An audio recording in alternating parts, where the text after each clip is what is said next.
Oke, kita lanjut lagi ya. Masuk ke pembahasan Android Security Model. Jadi memang memahami model keamanan dari operating system dari sebuah perangkat mobile device ini menjadi masalah yang cukup kompleks ketika kita membicarakan dalam konteks forensik. Karena semua vendor, semua produsen smartphone peduli dengan pengamanan data dari penggunanya. Sehingga dalam kebanyakan kasus, model keamanan yang diterapkan dapat menyebabkan kesulitan yang nyata bagi setiap examiner dari mobile device forensik. Dan hal ini juga termasuk dari perangkat Android ini. Seperti yang sudah kita bahas di video sebelumnya, kalau Android ini dia berupa open source yang dibangun di atas kernel Linux yang menyediakan environment, menawarkan kemampuan untuk menjalankan beberapa aplikasi secara bersamaan. Dan dari setiap aplikasi ini ditandatangani dan diisolasi secara digital di bagian sandbox-nya masing-masing. Setiap application sandbox mendefinisikan hak istimewa dari aplikasi-aplikasinya. Di atas kernel, semua aktivitas memiliki akses terbatas ke sistem. Operating system Android ini mengimplementasikan banyak komponen keamanan dan memiliki pertimbangan-pertimbangan untuk berbagai lapisannya. Kalau dalam gambar ini, kita bisa lihat ini berupa rangkuman dari arsitektur keamanan yang diterapkan di dalam Android pada ARM. ARM ini kernel arsitektur, jadi si ARM Android berupa struktur kernel CPU yang berjalan pada Android, dan umumnya ini si arsitektur kernel ARM digunakan pada Android antara lain berupa ARM/ARM32, ARM64 ataupun yang x86. Jadi di diagram berupa rangkuman arsitektur keamanan Android pada ARM dengan dukungan trust zone. Nah, di paling bawah hardware-nya ini atas dukungan si trust zone ini. Untuk perangkat Android terbaru memang menyediakan secondary environment di OS-nya ini. Dan Secure OS didedikasikan untuk menjalankan operasi yang sensitif terhadap keamanan, dan kemampuan ini biasanya diimplementasikan dalam prosesor terpisah, atau sebenarnya dapat juga digunakan bersama pada prosesor yang sama, seperti pada teknologi ARM Trust Zone ini. Dan kita juga bisa melihat contohnya di Samsung Galaxy S6. Di Samsung Galaxy S6 ini dia menggunakan Exynos 7420 SoC in-house Samsung, dan si SoC ini dia berbasis ARM yang menyediakan akselerator kriptografi perangkat keras yang menggunakan mesin direct memory access untuk memfasilitasi enkripsi disk secara penuh. Banyak sebenarnya produsen-produsen dari SoC ini, antara lain ada Samsung itu sendiri, terus Qualcomm, MediaTek, Intel, Nvidia, ST Ericsson, dan yang lainnya mungkin juga ada. Nah, nanti teman-teman boleh cari lagi siapa aja sih yang menjadi produsen dari si SoC ini. Dan secara umum memang si OM menggunakan layanan Secure OS untuk menyediakan layanan spesifik dan aplikasi-aplikasinya pada perangkat yang digunakan. Semua layanan kriptografi yang berbasis di Secure OS ini diekspos ke aplikasi Android melalui keychain API-nya masing-masing. Jadi keychain dari API Android inilah yang digunakan untuk layanan kriptografi yang berbasis di Secure OS. Android sendiri menggunakan industry standard algorithm untuk menyediakan kemampuan kriptografi dan perlindungan data guna memastikan 3 fungsi utama ini dapat berjalan dengan baik. Apa sih 3 fungsi utama ini?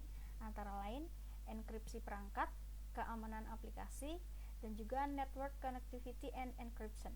Nah, si Android menggunakan industry standard algorithm. Kalau di network connectivity and encryption sendiri, di dalamnya termasuk dari si SSL, VPN, dan Wi-Fi. Lalu ketika tadi kita sudah berbicara bahwa si Android dia punya model security-nya sendiri. Ada gambaran, ada arsitektur dari si security model si Android. Terus si Android juga punya arsitekturnya yang dibangun di atas kernel Linux. Nah, sebenarnya ada nggak sih tantangan yang dapat dihadapi oleh si examiner mobile device forensic ketika ingin melakukan akuisisi dan analisis data di perangkat Android itu sendiri? Jadi memang ketika kita akan melakukan akuisisi dan analisis data di perangkat Android, ini dimungkinkan ada beberapa hal yang perlu kita perhatikan. Yang pertama ada kompleksitas dan keragaman aplikasi dari perangkat Android ini sendiri perlu kita perhatikan. Karena kan perangkat Android didasarkan pada model arsitektur dan teknologi serta format milik pabriknya sendiri. Misal aja contoh kayak Android versi 6.0 atau 6.0 memiliki izin aplikasi baru yang dapat memberi pengguna lebih banyak kontrol atas sharing data. Nah, karena banyaknya kontrol atas sharing data ini, terus kompleksitas dan keragaman aplikasinya, terus arsitektur model dari si perangkatnya ini sendiri, ini perlu kita pahami ketika akan melakukan analisis data dan akuisisi. Jadi kalau kita paham device-nya, kita akan lebih mudah melakukan akuisisi dan analisisnya. Tantangan berikutnya bisa berupa prosedur dan teknik yang digunakan untuk memperoleh dan memverifikasi data. Karena si platform Android ini kan dia berkembang sangat pesat nih, dari awal kemunculannya sampai sekarang sudah punya banyak versi untuk operating systemnya. Hal ini menjadi tantangan tersendiri bagi examiner untuk beradaptasi dengan perangkat-perangkat baru. Kita juga harus mempertimbangkan, kita harus memilih teknik yang sesuai untuk penyelidikan yang akan kita lakukan. Supaya apa? Supaya dapat menghasilkan banyak data dari penerapan teknik yang paling sederhana. Jadi kadang nih ketika kita pakai teknik yang paling sederhana, kadang hanya sedikit data yang dapat kita hasilkan. Nah, kita harus memutuskan teknik yang tepat supaya data-data yang kita perlukan ini dapat diekstrak dengan benar. Jadi banyak data-data yang bisa mendukung kasus yang sedang ingin kita selesaikan. Prosedur dan teknik yang sesuai dengan platform Android yang diperiksa. Berikutnya yang bisa menjadi tantangan juga sulitnya untuk memperoleh data dari perangkat Android yang dilakukan custom ROM. Nah, bagi teman-teman mungkin yang pengen melakukan penelitian lebih lanjut, bisa nih bikin jurnal, bikin penelitian ke arah mobile forensik yang perangkatnya ini dilakukan custom ROM. Jadi gimana sih prosedurnya, gimana sih tekniknya, gimana sih caranya, gimana teknisnya kita harus melakukan mobile forensik terhadap perangkat Android yang ternyata perangkat Android ini ternyata sudah di custom ROM. Nah, nanti teman-teman boleh cari referensi lebih banyak lagi, cari referensi lebih jauh lagi jika memang ingin membahas di scope ini. Kemudian yang menjadi tantangan kita juga, sering juga hal ini kita bahas, kalau tools yang digunakan dalam mobile forensik rata-rata adalah tools komersial. Dan tools yang komersial ini dimungkinkan harganya memang mahal untuk bisa kita gunakan, untuk bisa kita operasikan. Dan memang sih dari penggunaan tools yang komersial ini kita akan memperoleh logical image yang sangat-sangat